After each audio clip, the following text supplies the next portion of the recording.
They are so good, and I didn't see this. I thought Alabama looked dominant. Georgia looks better than last year, which is really hard to imagine because they had one of the iconic defenses in college football history. This year, their offense is explosive. They are deadly. That's what Paul Finebaum had to say. He's talking about the defense that helped lead Georgia to the national championship a season ago, a defense that we chronicle a lot in DAWGSTRUCTION. Make sure you're picking up the link below. This is really one of the best images in the book from our friend Dylan Weber. 80 pages of the Dogs and their journey to the national championship, the first one in the last 40 years. Georgia along the way. If you think about that defense scoring the only points for the Georgia Bulldogs in terms of touchdowns in that Clemson game. This is what Paul continued to say. He said, Georgia is a school right now that we should be talking about ad nausea. They are so good. I didn't see this. I thought Alabama looked dominant. He's talking about coming into the season. Georgia looks better than last year, which is really hard to imagine because they had one of the iconic defenses in college football history. This year, their offense is explosive. They are deadly. I don't think the defense looks better than it did a season ago. The good thing about DAWGSTRUCTION, I often pick it up to remember some of the things that happened in the games. I mean, they didn't. The first 3 weeks of the season, the number one defense did not permit a touchdown. And I think South Carolina scored their only touchdown late in the fourth quarter of that game. I think it was Josh Van or something like that. Vanderbilt didn't score. Arkansas didn't score. Auburn had a 10 points up in the first half, if I'm not mistaken. It's hard to say that this defense is better than last year's, just being straight up. I mean, that defense was just smothering. But this one is really fast. And that's the thing that I just don't know if it's really possible. We get so used to watching Georgia fly around like they always have that when they appear faster, sometimes that's hard to reconcile. For me too, being on the field, sometimes it looks like through the 500 millimeter, which is what I typically use on the field. Sometimes I use a 400. Sometimes it looks like the other team is getting going. It's actually that they're just not losing yardage. That's the part that's hard to feel on the field. Is the side to side, you can tell Georgia's fast. It's the middle of the field stuff that's harder for me to tell when I'm on the field. But I don't think right now that this defense is better than last year.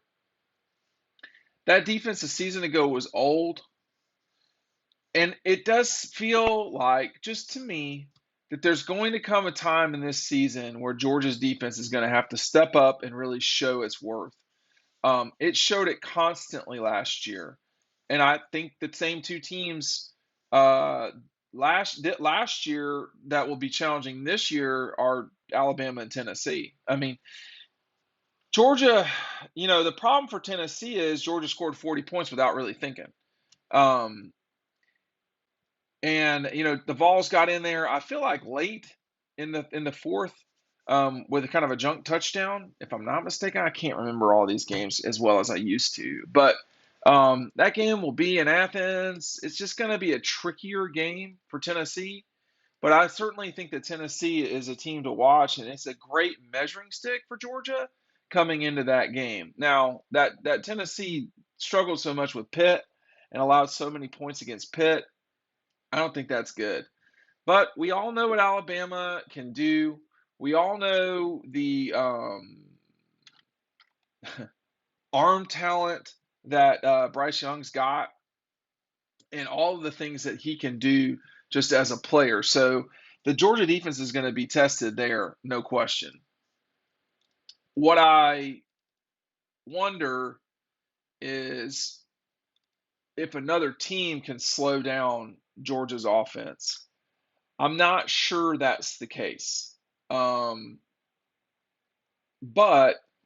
you can slow yourself down, which is not ideal. Yes, Tennessee scored a touchdown with 10 minutes to go in the game. They got a 10-7 lead late in the first quarter, and then Georgia scored 34 points in a row, basically 3.5 touchdowns to just kind of put the game away.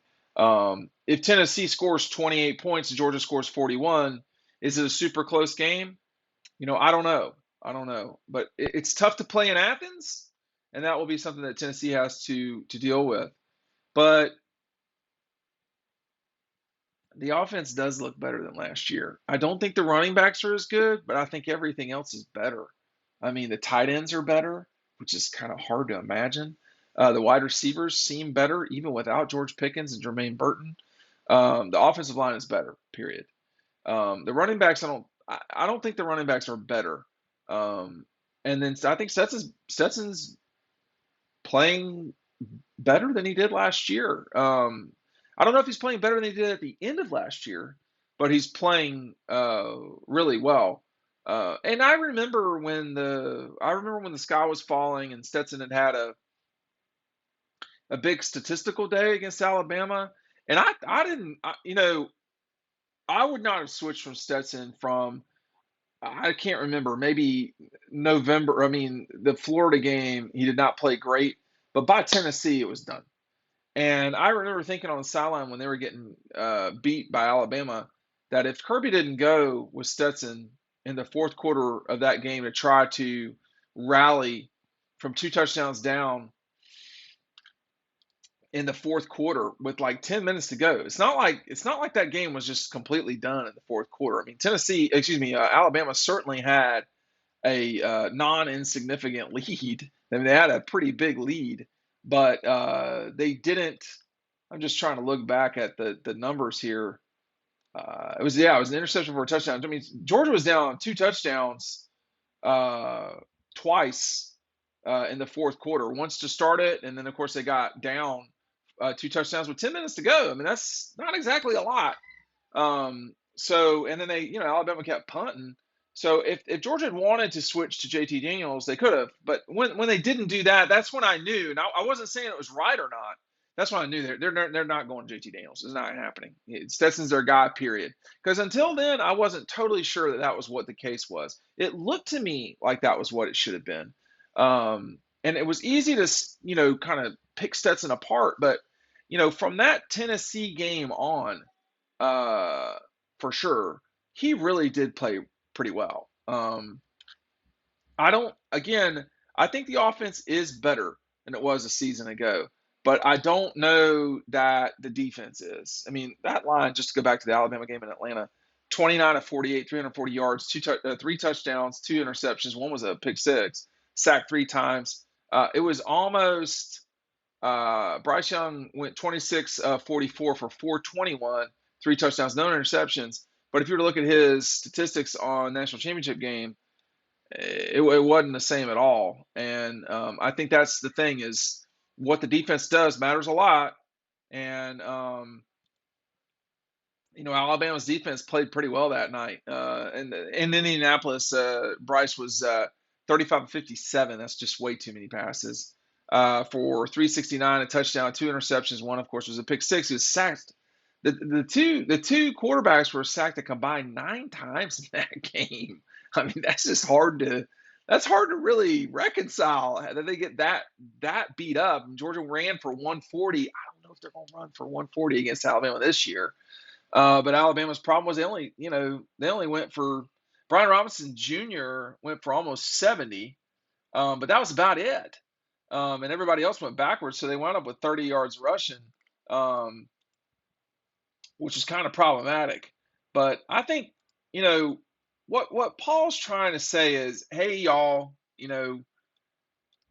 this Georgia team is good, which we all, some of us were talking about them winning the national championship in the summer, and that was hardly out of the question. But